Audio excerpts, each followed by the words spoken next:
Story time. Tell me a story about one of the properties that just closed.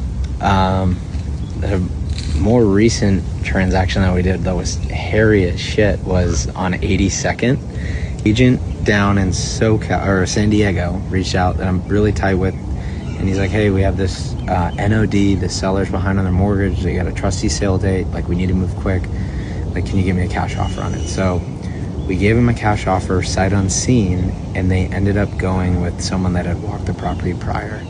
And so I was like, okay, that's fine, keep me in backup position. 2 weeks later he calls me, he goes, hey, their payoffs are higher than 750. Can you guys come up 7 to 790 or something like that? Our other buyer can't. I was like, yes, we still like the deal, I think it still has upside, let's go. And so we go walk the property. Next day we source a buyer for it. Next day, lock them into place, get EMD in. We're ready to close in like 10 days. All we need them to do is sign the settlement statement and the assignment, right? Mm-hmm. And so the one hiccup was this happened on a Wednesday. That coming Saturday are both agents on the transaction. They're in the same brokerage. They were going to Italy for a wedding. So we were like, okay, like we need this signed before because it's supposed to close when you guys are in Italy. So like everything's got to be done now. So Friday rolls around, we meet with the sellers. They don't want to sign. They were upset that they weren't netting a lot. They have a reverse mortgage payoff, whatever. And so the agents aren't able to get this signature, and then they go to Italy.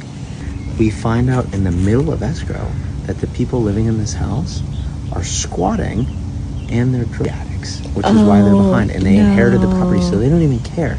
They just have this free place to live now. And so finally, our agents get back from Italy. We're like, we need to come up with a plan. Like they wouldn't even sign a cancellation. Like we're trying to get our money back. We're like, we want to do this deal.